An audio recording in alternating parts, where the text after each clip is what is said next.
Awan yang kita amati dapat dikaji dalam ketinggian dan bentuk. Awan dibagi menjadi 10 klasifikasi. Sebelum kita bahas 10 jenis awan dalam WMO, silakan dukung channel ini dengan cara tekan like, tekan subscribe, dan tekan tombol lonceng untuk notifikasi video terbaru kami.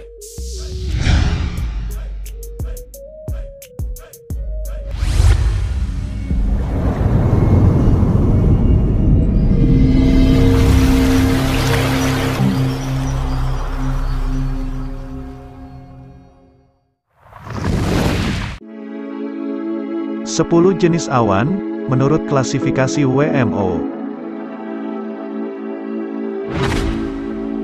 Pertama, awan cirrus. Cirrus, atau CI, merupakan sebutan dari awan tipis, halus, dan berserabut. Kata cirro digunakan untuk sebutan dari bentuk-bentuk awan yang selevel dengan cirrus, contohnya cirrocumulus dan cirrostratus. Bentuk atau wujudnya terpisah-pisah, berserabut halus, berserat-serat berupa jalur-jalur sempit, dengan warna putih, atau sebagian besar putih, dan tampak seperti bulu ayam. Fisisnya, terdiri dari kristal-kristal es, cirrus tebal atau cirrus densus, mampu menghalangi datangnya sinar matahari dan bulan, sehingga menimbulkan halo atau lingkaran seperti cincin, fenomena alam yang terjadi sebagai proses kristal es dalam awan cirrus, yang membiaskan sinar matahari dan bulan. Kedua, awan cirrostratus. Cirrostratus merupakan awan yang sulit dideteksi, namun dengan adanya awan ini, itu biasanya menandakan datangnya front panas. Ini berarti mungkin akan ada hujan, atau jatuhnya presipitasi. Cirrostratus dapat menimbulkan halo jika cukup tebal. Bentuk wujudnya, cirrostratus, berupa serabut dengan jalur-jalur yang tipis atau cadar, atau mirip kerudung, halus berwarna keputih-putihan, dan mampu menutup sebagian atau seluruh langit, serta dapat menimbulkan halo dengan besaran sudut 22 derajat. Ketiga, awan cirrocumulus. Cirrocumulus merupakan awan tinggi atau high cloud, bentuknya mirip dengan stratocumulus dan altocumulus, namun dengan bulatan-bulatan yang lebih kecil dibandingkan kedua awan tersebut, jika dilihat dari permukaan. Bentuk wujudnya biasa berupa lensa atau perca-perca atau biji-bijian yang pusarannya kurang dari 1 derajat, tipis dan berwarna putih tanpa bayangan. Deretannya hampir teratur, mirip sisik ikan. Awan ini sering terlihat seperti serpihan-serpihan kecil atau massa-massa bulatan awan yang sangat kecil. Jika susunannya serba sama atau teratur, pelaut biasanya menyebutnya langit macarel. Fisisnya, sebagian besar terdiri dari kristal-kristal es, dan terdapat tetes-tetes air yang sangat dingin, atau supercooled droplets, yang sifatnya mudah membeku dan mudah menjadi kristal-kristal es. Pada umumnya cirrocumulus jarang sendiri, biasanya bercampur dengan awan CI atau CS. Jika cirrocumulus sebagian besar lebih besar dari CS dan CI, CH sama dengan 9. Keempat, awan altocumulus.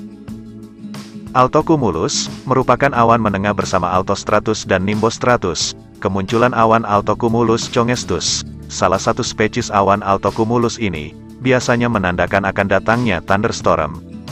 Bentuk wujud altocumulus mirip dengan cirrocumulus, tapi bulatan massa awan altocumulus lebih luas berupa massa awan yang berbentuk bulatan, atau bergulung-gulung teratur dengan ukuran 1 derajat kurang dari alfa, kurang dari 5 derajat, atau lebih besar dari cirrocumulus. Lapisan atau lembaran awan berwarna putih, atau keabu-abuan, atau kedua-duanya, sehingga terbentuk bayangan di permukaan bumi jika terkena sinar matahari.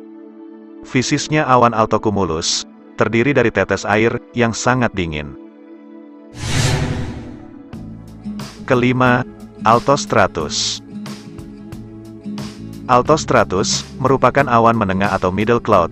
Awan ini dapat menghasilkan presipitasi ringan dan virga, hujan yang tidak sampai ke tanah. Spesies-spesies awan dari altostratus antara lain, altostratus undulatus, altostratus opacus, dan altostratus translucidus.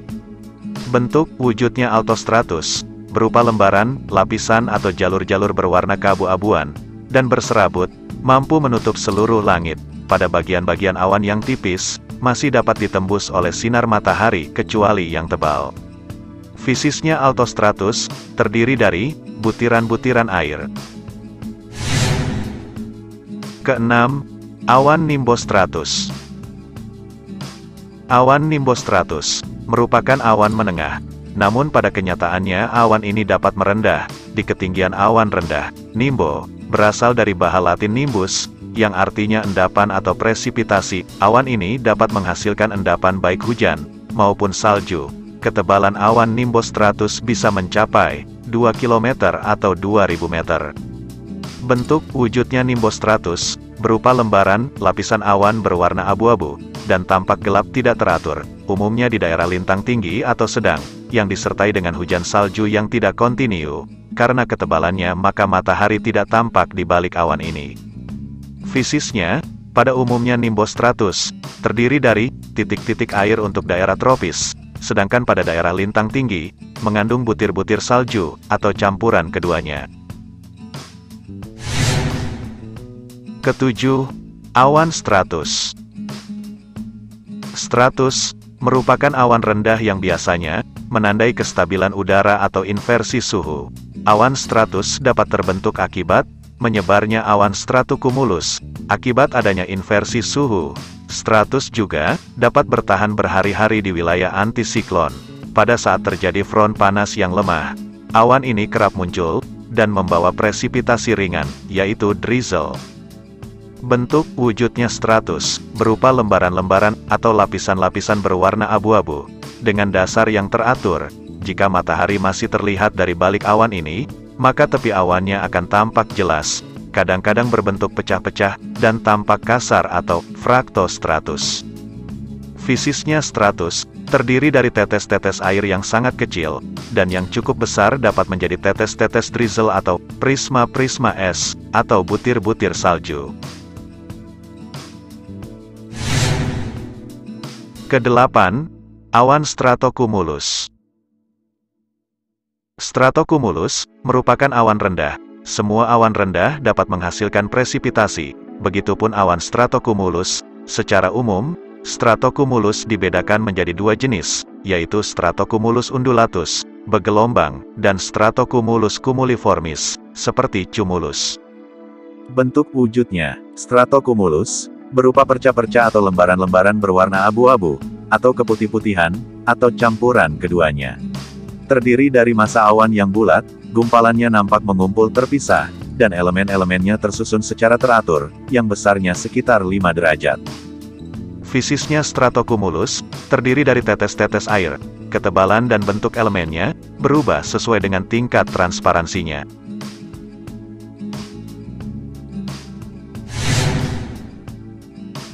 Kesembilan, awan cumulus.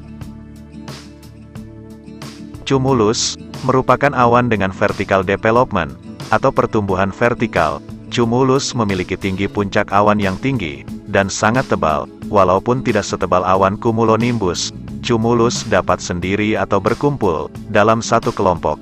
Pembentukan awan ini terjadi karena udara labil. Jika keadaan udara tetap labil, cumulus bisa berkembang menjadi cumulonimbus.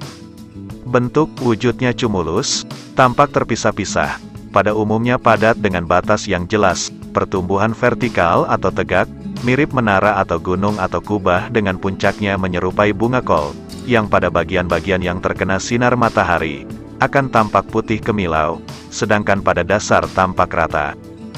Fisisnya cumulus terdiri dari tetes-tetes air, sedangkan butir-butir es, atau kristal-kristal es, atau kristal-kristal salju, biasa tertutup pada bagian awal, yang suhunya di bawah 0C. Ke-10, awan cumulonimbus. Cumulonimbus bisa dibilang raja dari segala awan, bagaimana tidak? Awan cumulonimbus merupakan awan yang paling ditakuti penerbang, awan yang paling sering membuat bencana. Ditambah lagi, awan ini merupakan satu-satunya yang dapat menghasilkan muatan listrik, mirip seperti baterai raksasa di langit, tornado alias puting beliung, downburst, dan hail dapat terbentuk hanya di dalam awan ini. Awan cumulonimbus dapat terbentuk sendiri sepanjang front, sepanjang ITCZ, atau di dalam cluster dan squall line. Bentuk wujudnya cumulonimbus, merupakan awan padat, dengan perkembangan vertikal menjulang tinggi, mirip gunung atau menara, bagian puncaknya berserabut, tampak berjalur-jalur dan hampir rata, melebar mirip bentuk landasan yang disebut anvil head. Fisisnya cumulonimbus, terdiri dari tetes-tetes air pada bagian bawah awan, dan tetes-tetes salju, atau kristal-kristal es, pada bagian atas awan. Terdapat updraft dan downdraft, sehingga memungkinkan terjadi sirkulasi, gesekan partikel-partikel awan, di dalamnya dapat menimbulkan muatan listrik.